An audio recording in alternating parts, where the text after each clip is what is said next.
Hola, ¿cómo están? Hermoso seguir compartiendo teatro con ustedes. El teatro es con el otro, es pasión, nos pone alas. Nuestra imaginación estalla y nos lleva a universos sorprendentes.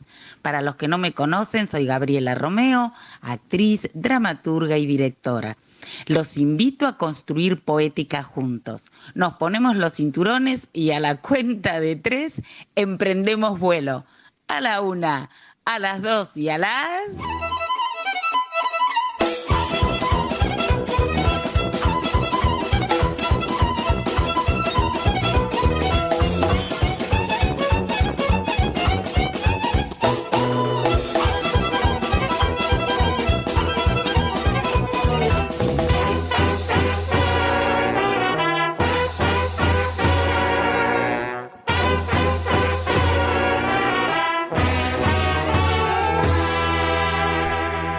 Hola, ¿cómo están? Viva el teatro y más que nunca el Día Mundial del Teatro.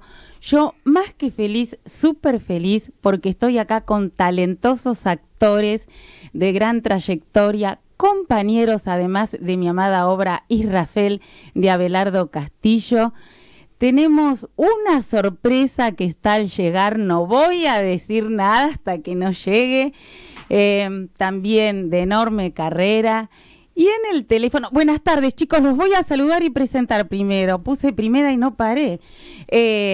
Tenemos acá a Marco Voinsky, así nomás, Voinsky. Voinsky, gracias por estar. Pero gracias por invitarme. Bueno, Mario Petrosini. Hola Gabriela, gracias por la invitación. Premio Mejor Actor Luis Abel. Bueno. Esos son mis compañeros. Y Miguel Sorrentino. ¿Qué tal? Buenas tardes para todos y todas. Súper talentoso también, muchas gracias. Y en línea, acá una otra que talentosa, no se puede decir solo eso, la voy a presentar. Es actriz, cantante, bailarina, ella se dice, y muy bien, intérprete de teatro musical, trabajó en Francia, Italia, Alemania, Suiza, por supuesto en nuestro país, Drácula, Chicago, más, mucho más, Happy Lamb y ahora brilla en El Sátiro. Hola Alejandra Radano, ¿cómo te va? Hola, ¿cómo estás? Bueno, muchísimas gracias por esta nota. Por favor, ustedes, y estoy muy contenta de estar en diálogo con ustedes, por lo menos por teléfono. Bueno, te surgió un imprevisto, estos que nos surgen a nosotros, y fluimos como cuando hacemos función. Si pasa algo, se fluye.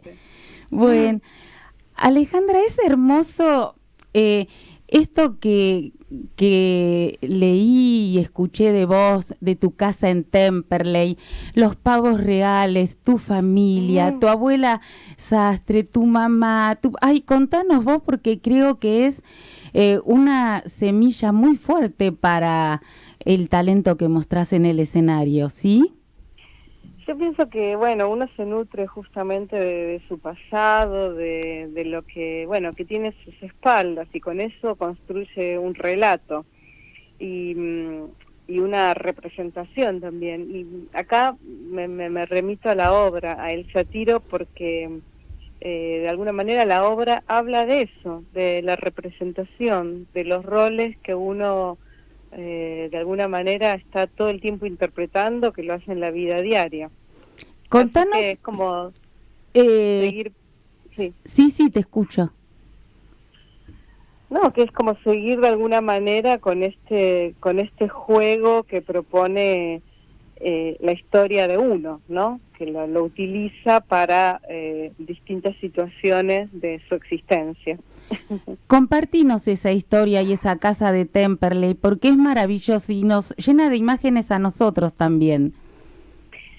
Fue una casa muy hermosa, una casa enorme que tenía un jardín lleno de árboles, de quinotos, de dátiles, de nuez, de nogales, después tenía 2 patios, un patio de lajas blancas, un patio de lajas rosadas, con estanques de plantas acuáticas que mi papá hizo sacar porque él pensaba que yo me iba a morir ahogada, entonces le hizo sacar ese estanque.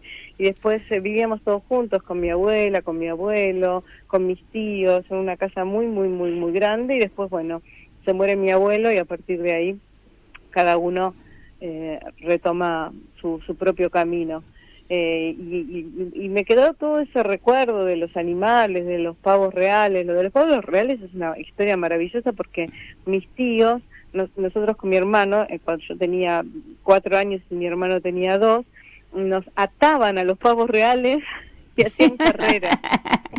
Qué fabuloso, y tengo la foto de eso, y me parece algo, o sea, son recuerdos como muy seleccionados que yo hice, ¿no? De ese pasado bastante fantasioso, si quisieras, pero real. Qué hermoso. Seducís en el escenario no solo por la belleza, y tenés una anécdota. Ya eras tremenda de jardín, llamaron a tu mamá cuando estabas en jardín, porque ¿qué hacías con los chicos, Alejandra? Ay, sí, Dios mío, ¿cuándo conté eso? No, bueno, resulta que cuando yo era muy chica, creo que estaba en Sala Celeste, en los recreos, yo salía y perseguía a los chicos y les bajaba los calzoncillos. Entonces la llamaron a mi mamá desesperada porque dice, o sea, era el demonio de Tasmania. Y bueno, eso no lo hice nunca más. Bueno, Ale, antes de empezar con El Sátiro, que la vi por supuesto y me encantó, es extraordinario el texto de Gonzalo de María, hay talento, pero estallan ahí en el escenario, el universo es maravilloso, la apuesta, pero antes contanos, trabajaste mucho en Francia, tu vínculo con Alfredo Arias, y la vez que fue el presidente de Francia, y vos le cantaste un tango, ¿y qué pasó sin querer? ¿Qué le hiciste? Ah, bueno, fue una función maravillosa, hicimos Deshonrada en París, una obra de Gonzalo de María también, y después de eso se organizó una recepción, fue el presidente François Hollande, y entonces estábamos en una mesa sentados y bueno, Marcos Montes, que es mi compañero ahí en Deshonrada, cantó un tango y después canté yo todo un tango italiano. Y en un momento determinado, yo en un momento le hice tango, ta ta ta ta, ta tango, y en ese ta ta ta tango, así como que le doy una palmada en el hombro. Y en ese momento siento, porque claro, estaban todos los ¿de seguridad? Del presidente, de la seguridad, y yo escuché como las armas, y vuelta y dije, y en el momento no me di cuenta, por suerte, no me di cuenta, y a la noche me fui, salimos, qué lindo el presidente, que yo llegué a casa, me acosté, dormí, y en un momento determinado abro los ojos en la mitad de la noche, y digo, yo le di una palmada a un presidente de una república. Por suerte me di cuenta después, sí, no, eso fue realmente... Uno entra a veces en un estado como de inconsciencia, o uno, como dicen los franceses, yo entro a veces en un estado de inconsciencia de que no, como que no, de alguna manera no puedo controlar esos mis recursos expresivos. Para el tango quedaba muy bien, pero no hay que hacer eso con un presidente. Claro, para otra vez tenerlo en cuenta, Alejandra. Por supuesto. Bueno, por supuesto. Contanos cómo se te hace, sé que sos muy amiga también de los dos, de Luciano Cáceres y de Gonzalo de María, lo conozco mucho, también tuve la suerte de compartir con él Venecia y muchos momentos. ¿Cómo aceptaste tu material? Sé que escribió esta obra especialmente para Luciano, para que la actúe y la dirija. ¿Cómo dijiste que sí? Bueno, eso siempre cuento, cuando a uno le acercan un proyecto, a mí lo que más me interesa es el elenco y el libro, ¿no? O el elenco, o sea, todo lo que se me acerca, todo lo que se me ha acercado, me ha presentado a la existencia, es de buen agrado para mí, porque llegan las obras o las situaciones, creo realmente, para aprender algo. O sea, que trasciende al teatro. Y creo que ahí, digamos que no es que me pongo selectiva a no ser que sean cosas muy que yo pueda decir, no, yo no tengo nada para decir en esta situación, pero esas situaciones ni siquiera aparecen, es como que me dijera, vos estarías en el cantando por un sueño, y yo no tengo nada para decir en ese tipo de formato, pero ni aparece, ¿entendés? Claro. Así que de alguna manera el radar está funcionando bien. Qué bueno.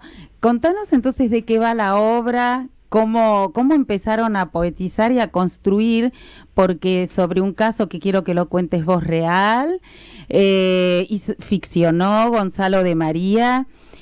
También se fusionan distintos registros en la puesta, musical, melodrama, cine. A ver, te escuchamos a vos. Sí, bueno, como te decía, la obra habla de la representación, o sea, tenemos el sujeto que es Eugene O'Neill, que es el autor realista que ganó el premio Nobel, pero digamos, ese sujeto se toma, Gonzalo lo toma, pero también como una excusa para hablar sobre la representación, sobre los distintos estilos de teatro, sobre los distintos recursos que uno puede de alguna manera disponer cuando está sobre el escenario. Es una manera también de hablar del teatro, también de desacralizar las formas, las distintas representaciones sobre una situación determinada que uno puede considerar sucia, porno, realista, melodrama. O sea, ahí aparecen una cantidad de alguna manera de recursos expresivos que hace que algo sea una obra. ¿Entendés? Entonces yo te lo estoy de alguna manera llevando a un lugar abstracto, pero está construida de esa manera. ¿Se entiende? Sí. Investigó mucho Gonzalo acerca de esa época que estuvo aquí, O'Neill, supuestamente 9 meses. ¿Querés decir algo más con respecto? Yo te dejo a vos porque tampoco quiero espolear lo que no corresponde. Claro. A mí, Eugene O'Neill estuvo en Buenos Aires a principios de 1900 y de alguna manera él frecuentó todo ese mundo que tuvo que ver con la prostitución, con los inmigrantes. Era una persona que le atrajo mucho ese mundo, de alguna manera vivió como vagabundo acá, y digamos, también es como contar la historia de alguien que tuvo ese momento en su vida y terminó siendo premio Nobel. Claro. Ese, digamos, sería como la curva, ¿no? Y el último tramo de esa curva es que es un hombre que termina muy enfermo, con Parkinson. O sea, también como lo que puede ser los extremos no sé, de la juventud y la vejez, de la fama y la decadencia de esa fama. Como de alguna manera cuando uno llega al final de su vida, todos esos recuerdos son recuerdos y no puede hacer nada más que soltarlos. Y lo efímero de la vida. Alejandra, por favor, nombra todo el elenco que, bueno, están brillantes todos, las chicas, qué buen casting que se hizo ahí. Contanos entonces el elenco, los días y horas de función, así te liberamos, que sé que tenés una reunión muy prontito. Estamos de jueves a domingo en el Teatro Regio, que queda en Córdoba 6056. Estamos en el elenco, está Luciano Cáceres, que además es el director de la obra. Estamos con Josefina Scalione, con Gabriela Bernasconi y con Federica y Rosina, que son 2 bailarinas del Teatro San Martín maravillosas, con la coreografía de Damián Malvasio, la dirección musical de Diego Vila, el libro de Gonzalo de María, la luz de Gonzalo Córdoba y el vestuario de Sofía Dinuncio. Es un equipo hermosísimo y la obra es realmente un canto a la fantasía, si quisieras, así. Sí, es maravillosa, la súper recomiendo, la van a pasar muy, muy bien. Te agradecemos todos aquí los que te escuchamos. Un abrazo apretadito, yo siempre digo esto. Y lo mejor, que tengas un día súper feliz en el Día Mundial del Teatro. Muchísimas gracias, igualmente para ustedes. Gracias. Bueno, nos vamos y a mí me parece que viene algo para nosotros. A ver, ¿escuchamos?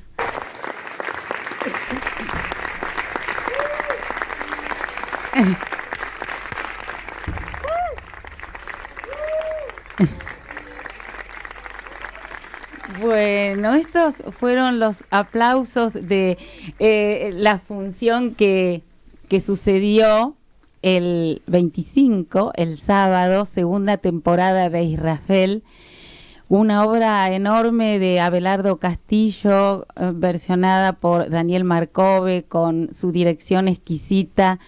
Los voy a dejar hablar a ustedes porque aquí soy la conductora del programa, no soy Madi. O sea, no te podemos preguntar nada vos. Bueno, algo me pueden preguntar, sí, por supuesto. Pero bueno, quiero escucharlos, Miguel, ya que emitiste un sonido. Bueno. Empezá vos contando este universo, cómo te acercaron la obra, has trabajado y has sido dirigido por Marcove en otra oportunidad también. Sí, es un proyecto que Daniel viene teniendo hace un montón de años. Yo había trabajado en 2 oportunidades con él. Y era como un sueño para él, que se venía posponiendo por diferentes cuestiones. Más que nada, eso, de la agenda de los artistas y de los espacios, ¿no? Hasta que finalmente, bueno, se dio y fue como una alegría. Empezamos a leer en pandemia, porque la pandemia nos dejó ahí con las ganas. Y bueno, después pasó, afortunadamente, todo eso y se configuró un elenco hermoso, que ahora en esta segunda temporada se reconfigura de una manera espectacular en el reestreno que tuvimos el sábado. Bueno, siempre cuenta Marcove en las notas que él tuvo un vínculo estrecho con Abelardo Castillo y por allí, el año 95 se iba a hacer esta obra, se la iba a dirigir, no pudo ser por cuestiones de presupuestos, qué raro en el teatro.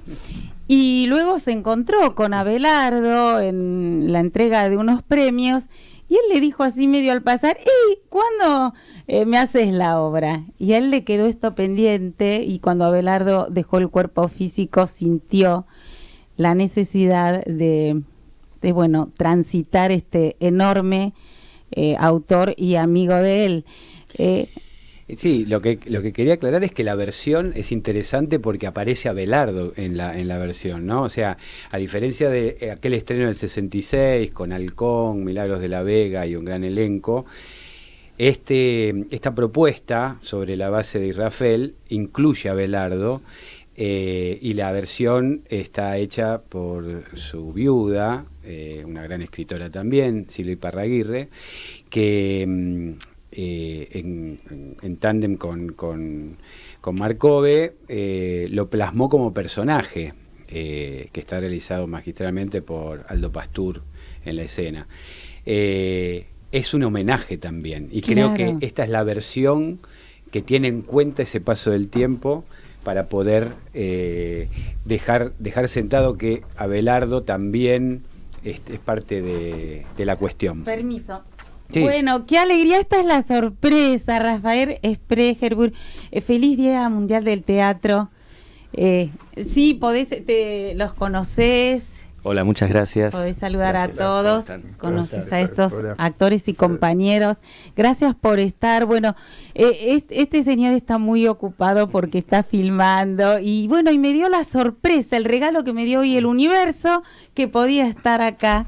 Así que estar con mis compañeros, son mis compañeros de Israfel, la obra que dirige Marcove. Bueno, estoy sumamente feliz de estar en ese elenco con ellos, dirigida por Marcove, y ahora llegas vos, y esto es bingo de alegría. Bueno, gracias por la paciencia, efectivamente estoy filmando y por las lluvias y demás, el plan nos lo van pasando minuto a minuto, así que... Comprendemos. Hoy, tengo un rato. Bueno, dejamos terminar un poquito redondía, Mario, porque te cortamos ahí, estabas diciendo esto muy lindo de Hago Silvia. algo, puedo hacer 2 cosas a la vez, recibir a Rafael Sí. y terminarlo, ya Sí. lo terminé. porque Sí, vos sí, no me pero terminaste quiero que lo escuchar. sí, te escuché. Ah, ok. Ya me está retando como en escena este Sí, chico. es el vínculo. Claro, porque ellos Ese- comparten muchas Sí, escenas. sí, claro. eso, que la apuesta incluye a Abelardo, y esta es una novedad con relación a la obra original, y me parece que también es una especie de homenaje, ¿no?, al autor y a la amistad entre Daniel y Abelardo Castillo. Claro, es un gran acierto del director. Y además, vamos a decir que Aldo usa un chaleco que generosamente ofreció su mujer, el amor de Abelardo, chaleco de Abelardo. Sí, sí. Marcos, ¿qué te pasó a vos cuando leíste por primera vez el material? Sos un actor que tenés mucha trayectoria, que has transitado textos enormes, dirigido por también importantísimos directores. ¿Qué te pasó cuando lo leíste? Me deslumbró. Esta versión es extraordinaria.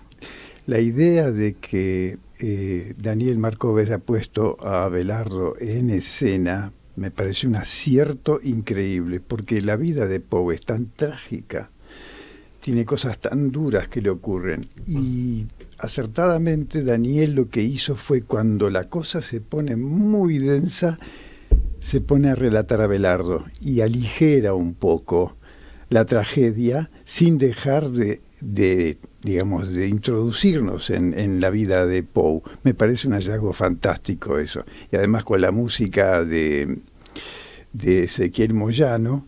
Violín en vivo. En vivo. Para mí, yo digo siempre esto es un delirio, pero es una pequeña ópera. Es una pequeña ópera, porque ocurren tantas cosas, hay tantas situaciones diferentes, tan concatenadas y además sostenidas por una música que favorece absolutamente el texto, que yo estoy contentísimo de participar en este proyecto. Contá acerca de tu personaje, este tabernero, y ya de paso, mandate estas cositas que sabés, como de origen polaco, del vodka. ¿Qué me decías? Recién tabernero, pero la tenés muy clara. No, bueno, mis padres eran polacos. No, es una cosa pequeña. Woda en polaco y en ruso es agua. Y vodka es agüita. Entonces te invitan, tómate una agüita de 47 grados. Sí, así. Pero bueno, no, el personaje del tabernero es fantástico. Y además también el personaje de Kennedy. Yo siento que son personajes que yo tenía que hacer. En este momento me vienen, pero como anillo al dedo, los dos personajes.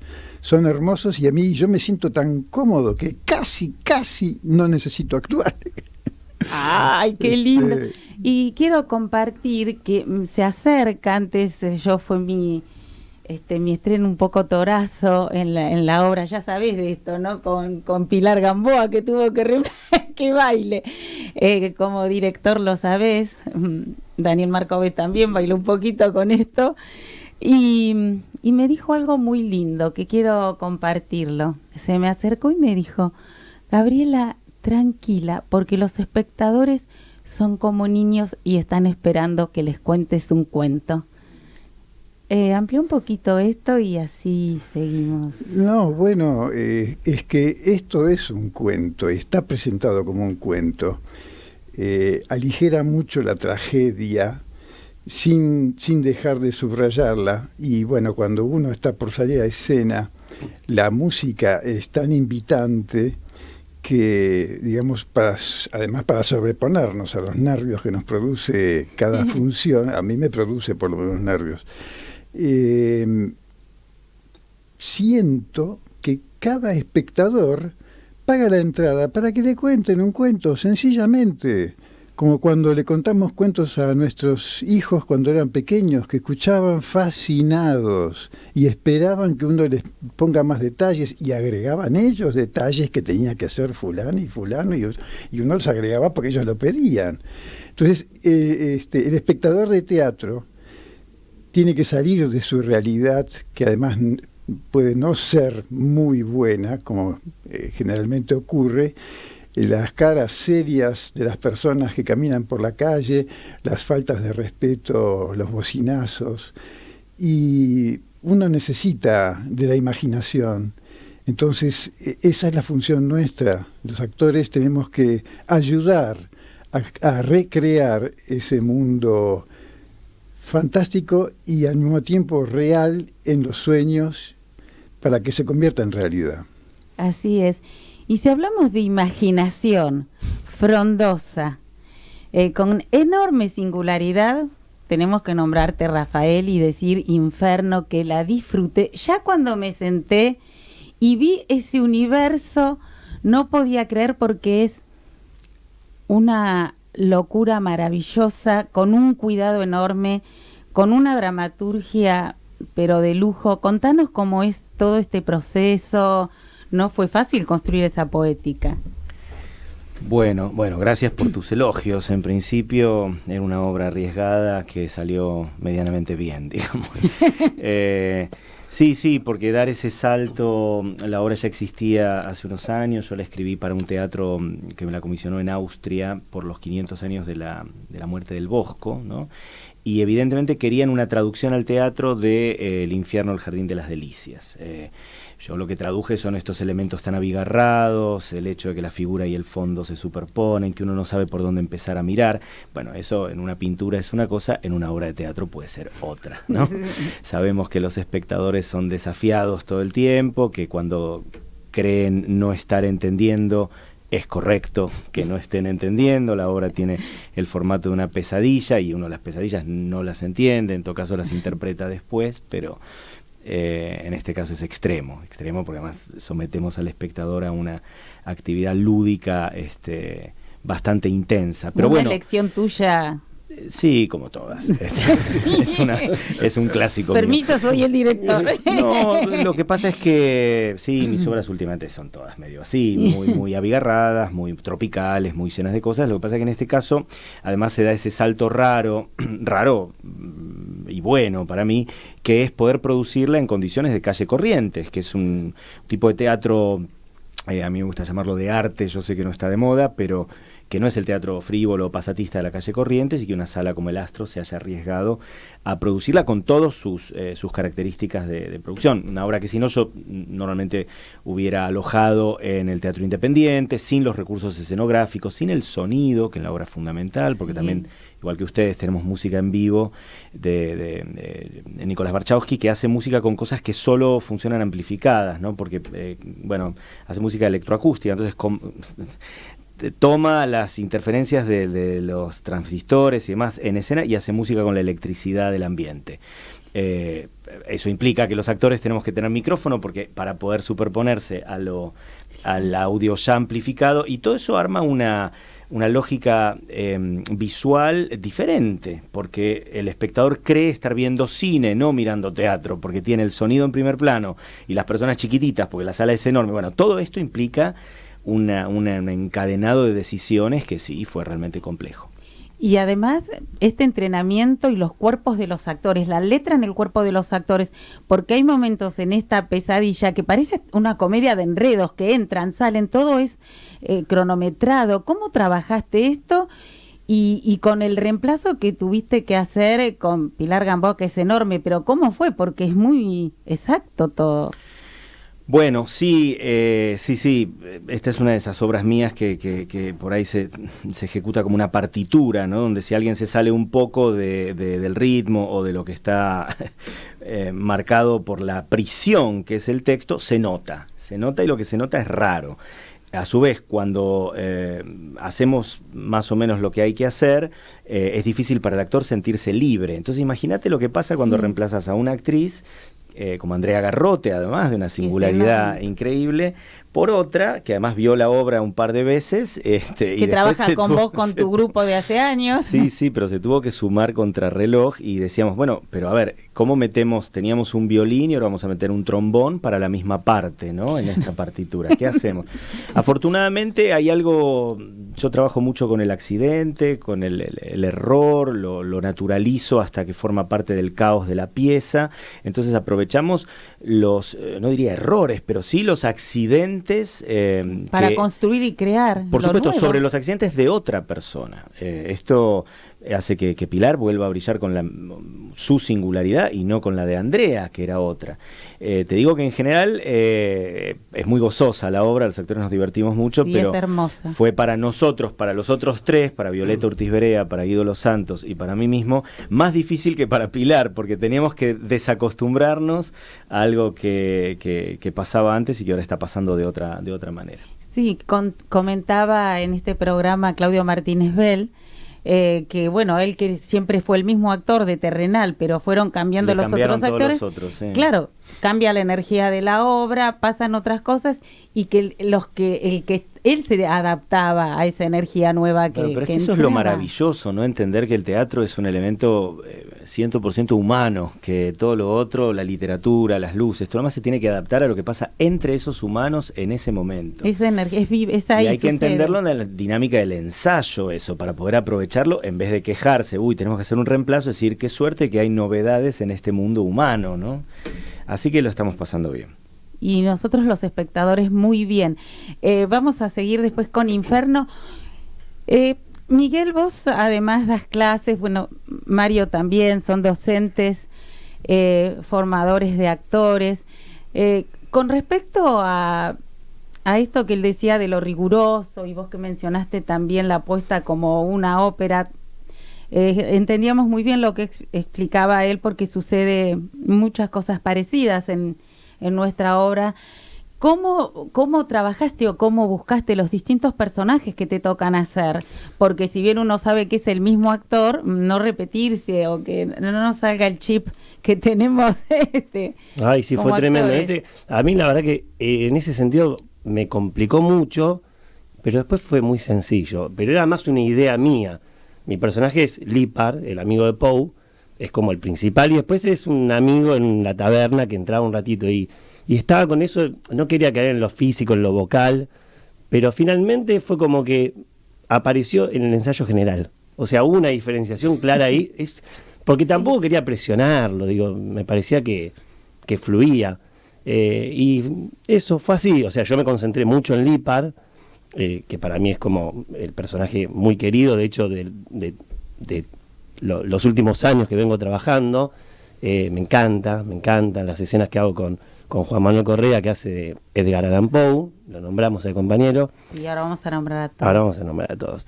Pero sí, en ese sentido, y también, bueno, tomando esto que doy clases en la universidad de hace unos cuantos años ya, lo mismo trato de eso, como de predicar, que hay veces que las cosas aparecen, ¿no? Como no presionar, si uno trabaja rigurosamente, terminan apareciendo, como relajar ahí. Mario, vos también, aparte de ser docente de actuación, que estuviste en Andamio, das en El Salvador, sos docente de historia del teatro. Sí. Y pienso que esta obra que estamos haciendo, Israfel, es universal y aparecen temas, por ejemplo, en el caso de mi personaje, Madi, esto de las mujeres que a pesar de lo que sucede siguen adelante y sostienen. ¿Cómo ves ese mundo, esto que hace universal y la mantiene viva la obra? Bueno, cuando hablaba Rafael recién, yo pensaba, ¿qué puntos en contacto, no? Muchos. Y qué loco que esté saliendo la pesadilla en el teatro, porque lo de Poe es una pesadilla también, ¿no? Lo que señalaba Marcos como tragedia es su propia vida pesadillesca. Y con relación al momento histórico de Poe, uno de esos artistas que fue un gran creador pero no reconocido en su época, tiene una impronta romántica muy fuerte, muy fuerte. El romanticismo está en todo su sufrimiento y él es un ser vital romántico. O sea, más allá de eso, como cuando decían que los prerrománticos en Alemania, en el Sturm und Drang, Goethe escribió un libro sobre Werther, las tribulaciones o las desventuras, sobre las aventuras, como quieran llamarlo, de joven Werther, que se suicidaba finalmente, les spoileo, pero ya saben si es romántico, algo pasa. Sí, tiene que pasar, la muerte está. Pero que fue moda. Y aparece el cuervo. Claro. El cuervo hay algo que circulaba, esa energía que estaba circulando en ese momento, me parece que tiene mucho que ver con el ser Poe. ¿no? Como si cada uno es consecuencia de las condiciones de su época, cada artista tal vez, incluso los más adelantados, pispean algo que está en el inconsciente colectivo y lo desarrollan. Me parece que hay algo en Poe que tiene mucho que ver con eso. Y lo que cuenta la obra es esa pesadilla, ¿no? Y por eso coincido con Marcos, que lo cuenta como un cuentito, como él decía, que había que asustar a los niños, ¿no? Y a los adultos en tanto niños, ¿no? Con su inocencia puesta al servicio de ese relato. Es una etapa, la de Poe, muy interesante desde ese lugar y también muy interesante desde su devenir trágico por no haber sido reconocido, que muchos artistas tuvieron esa muerte dudosa. Esa muerte, sí. Le voy a preguntar algo a Marcos que me parece que no se imagina, pero como el trabajo de nuestro compañero Juanma Correa es maravilloso, el trabajo corporal que hace. Maravilloso. Bueno, todos quiero agradecer y decir que estoy orgullosa de todo el elenco, que ya lo vamos a nombrar. Él en un momento, al final de la obra, hace un trabajo corporal en donde lo físico, digo que también tiene un riesgo. Sí. ¿Cómo lo vivís vos con tu experiencia? Esto de ratas. A ver, decí lo que te parezca. No, lo que hace Juan Manuel es absolutamente increíble, porque expresa físicamente su tragedia. Empieza a delirar en algún momento vuelve a la realidad, cosa de la cual el tabernero se burla, y después descubre cosas tremendas que ya no se burla más el tabernero, pues se da cuenta de lo que está pasando, lo presiente la muerte de este hombre, y además sabe el talento que tiene, porque él conoce a todos los que vienen a esa taberna, que son gente vulgar, y se da cuenta de que este no es vulgar. Y el trabajo que hace él es increíble. Toda esa... Él tiene una impronta medio de danza. Entonces, todos los movimientos que él hace son, parecería ser a contratiempo, a contracuerpo, y eso subraya más lo trágico. A mí me deslumbra lo que él hace. Y como vos como compañero ya desde el lugar del actor, no del personaje, hay que estar muy atento y concentrado. Porque vuelan esos brazos que mamá mía. Absolutamente, sí. Sí. Claro. Bueno, antes de nombrar a todo el elenco, contanos, Rafael, cómo sigue Inferno, todo el elenco. Seguramente hay muchas cosas que forman parte de la poética que construiste, que nos gustaría conocer esos secretitos de cómo subió a escena, no el atrás, porque vemos esa maravilla, pero ahí hubo enorme trabajo de mucha gente. Sí, como siempre en el teatro, ¿no? Se ve a los actores, pero están fundamentalmente apoyados por todos los rubros técnicos que en esta sala tan grande y tan equipada son todos. Así que la escenografía fue de Santiago Vadillo, que es arquitecto. Yo me llevo muy bien con eso porque él no es un decorador, es un espacializador incómodo, ¿no? Viste que en la obra estamos saltando por arriba de los muebles, no hay dónde estar. Básicamente en la pesadilla no hay donde estar. Luego hay que estar y no sé dónde. Sí, luego el vestuario de Lara Sol Gaudini, que también, como bueno, al igual que comentaban acá, como todos hacemos muchos personajes, la mejor opción ante las dudas era disfrazarse, que es algo que es lícito y que se viene haciendo hace muchos años, así que digámoslo de una vez por todas. No, pero es verdad, yo escuchaba esta pregunta y me siento muy identificado. En general en mis obras, que son muy complicadas, pero que trabajo con un grupo de actores reducido, nunca más de 5 en general, uno tiene que optar si compone o no compone. Y la composición, la verdad es que está medio en retirada en el teatro contemporáneo. A uno le da vergüenza hacerse pasar por alguien que no es. Esto es algo que yo ya me formé desconfiando de esa habilidad de actores extraordinarios que eran capaces de hacerte el ciego, el cojo o el ruso. ¿Qué querés que te haga? Sí, claro, y que yo dije, puta, yo esto no lo aprendí nunca, nadie me enseñó. La verdad es que ahora se valora mucho más la energía propia del actor como un intérprete poético, entonces se dice, yo lo que quiero ir a ver es más o menos cómo irradia este actor. Es verdad que a veces te tocan distintos personajes y es muy bueno que haya códigos más o menos objetivos como para que digas, no me quiero quiero confundir de quién soy en cada momento, pues si no el espectador me lo va a cobrar, pero hasta ahí llegamos, ¿no? Entonces también en ese sentido el vestuario fue un recurso extraordinario, porque si no, si hubiéramos hecho todo a vestuario neutro, yo tendría que haber trabajado con los actores cosas que no quería trabajar, que eran, finjamos ser personas que no somos, ¿no? Bueno, luego la música en vivo, que también tiene esto para nosotros de diálogo permanente con Nicolás, y allí estamos los actores. Vamos a seguir ahora con la obra. En marzo estuvimos los días viernes en el Teatro Astro, sí, Teatro Astro, sí, Corrientes 746. En marzo es los viernes a las 8:30, pero en abril, mayo pasamos ya a los jueves nuevamente, que era nuestro horario tradicional. Así que con todos estos cambios de horario andamos un poco mareados. Sí, sí. ¿Y las entradas cómo se adquieren? Las entradas se pueden comprar ahí en la sala o previamente por Entrada 1, que es la plataforma virtual. ¿Quién es el asistente o los asistentes que arman, desarman? Nombra a esa persona porque esa pesadilla debe ser una pesadilla desarmar y armar. El asistente es un ángel que se llama Pablo Cusenza, y también tiene mucho que ver con esto Carolina Stegmaier, que es la productora, porque sí, entre que en la sala hay muchas obras en cartel, nosotros nos tenemos que ser responsables de el armado y el desarme muy minucioso, porque bueno, viste que en la obra todo está repetido 7 veces, hay 7 camas, 7 mesas, 7 botellas de whisky, 7 de todo, y cada una de esas cosas tiene que empezar en un punto exacto, porque si no, luego en la obra no la encontramos, y hay que ir a buscarla en medio de los muebles. Es como buscar algo en mi casa, eso, ¿no? Somos acumuladores bueno, ahora compulsivos. de dramaturga a dramaturgo, salvando las distancias de la enorme carrera que tiene el señor. ¿Cómo esto, no? Todo repetido 7 veces, ¿cómo fue escribir? Porque uno se mete en ese universo y después cuando dirige ya está en otra instancia. ¿Cómo es ese trabajo? Bueno, afortunadamente en este caso pasó mucho tiempo entre la escritura y el montaje. Yo jamás la concebí como una obra que iba a hacer yo, te digo, fue un encargo de un teatro muy, muy puntual en Austria. Sí sentía, ellos me pidieron algo sobre el infierno del Bosco. Yo ya había trabajado mucho sobre el Bosco, que es un autor que me interesa mucho la relación entre el fin de la crisis de la Edad Media y la crisis de la modernidad. Creo que hay puntos de contacto enormes, y yo hablo de la modernidad, no de la otra. Pero yo no me quería poner abstracto a la distancia. Dije, bueno, si quieren infierno, la verdad es que nosotros somos argentinos, tenemos nuestro infierno privado, que fue la dictadura. Vamos a hablar de esto.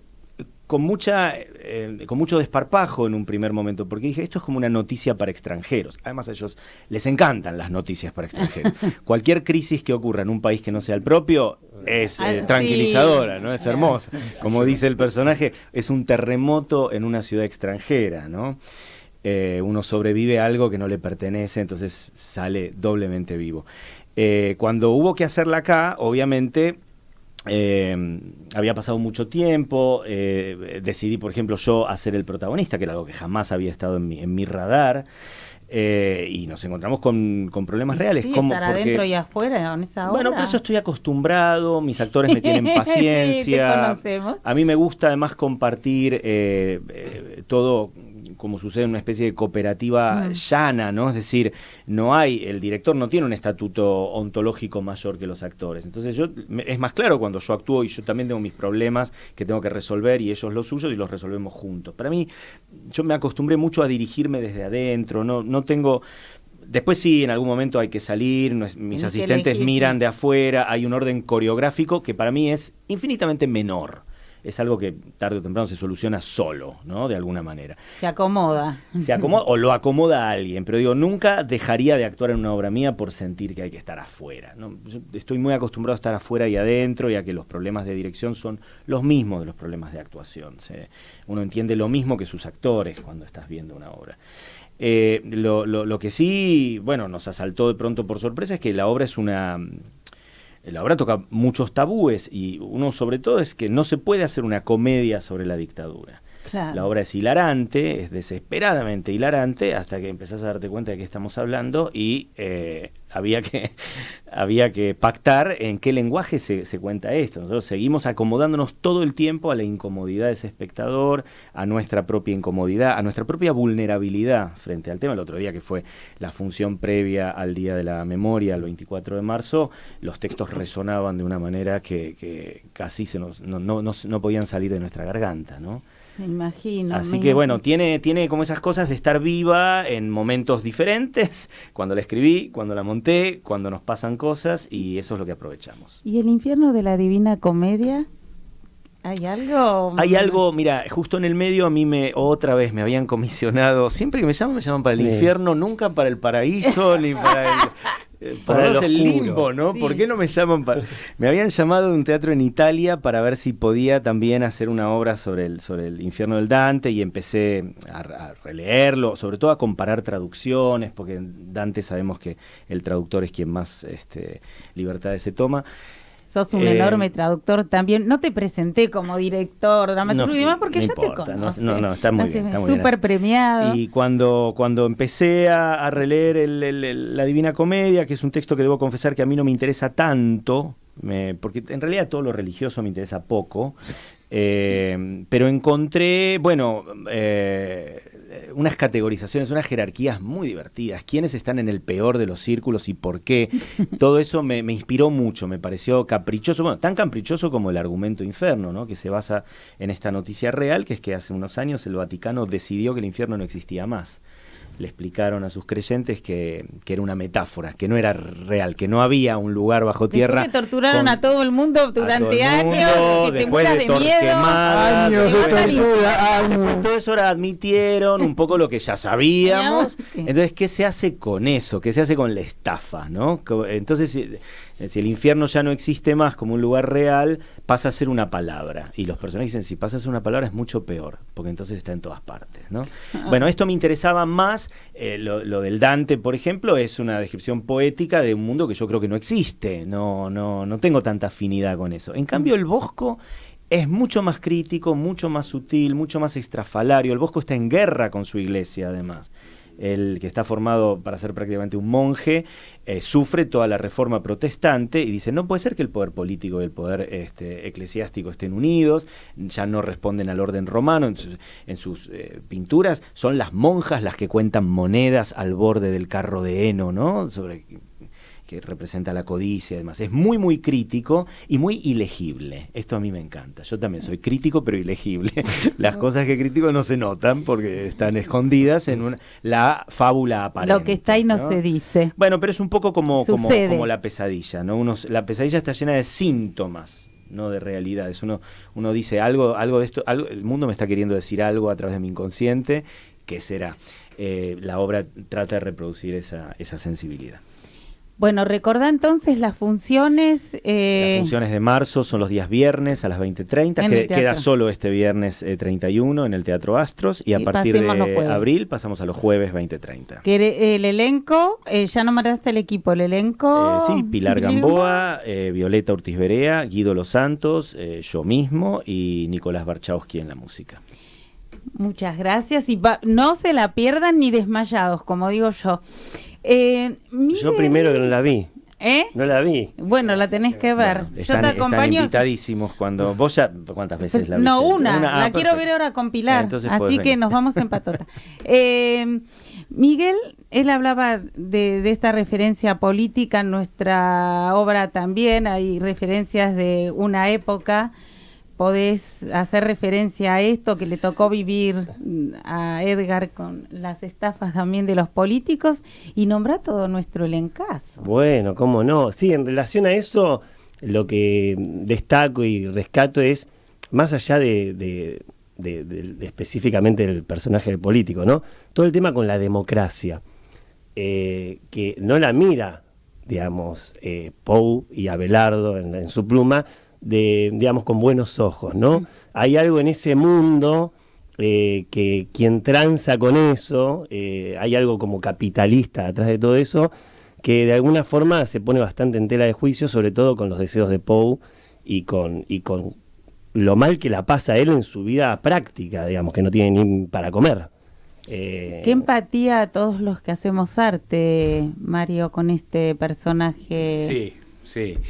La empatía de no tener un mango, decís vos. Sí, es probable la falta de reconocimiento a un artista que después fue reconocido como el gran poeta norteamericano. Sí, muchas veces ocurre, pero sobre todo con lo que decías de la política, Estados Unidos está en formación en ese momento, y lo interesante, al menos de la versión de Abelardo que se ve en esta apuesta de Daniel, es que ya se preveían todos los males de la mala política, y la política llevada adelante por la burguesía acaparadora de todo el capital, ¿no? Y esto aparece como algo muy interesante en el último acto, que ya es la decadencia de Edgar. Sí, cuánta actualidad esta obra. Nombra el elenco porque quiero tener tiempo para despedirnos con la música de nuestro violinista Ezequiel Moyano, que está en escena. Nos vamos y así tenemos tiempo de escucharla. No sabía. Bueno, en escena está Juan Manuel Correa, Aldo Pastur, acá Marcos Wonsky, Antonia Bengoechea, Mario Petrosini, que acá está también en la mesa, Gabriela, que también está en la mesa, Gonzalo Álvarez, Cristian de Miguel y Martín Fiorini, y la música de Ezequiel Moyano. Y nuestra asistente... Es Flor Laval, el vestuario es de Paula Molina, la escenografía es de el mismo Héctor Calmet, que es el mismo escenógrafo del estreno, que la que actuó Alfredo Alcón, el histórico técnico de San Martín. Y realizó la escenografía Martín Fiorini. Y nombramos también a Mecha. Y Mecha es la coreógrafa. Mecha Fernández es la coreógrafa. Mecha Fernández es la coreógrafa. Yo quiero agradecer a todos ustedes.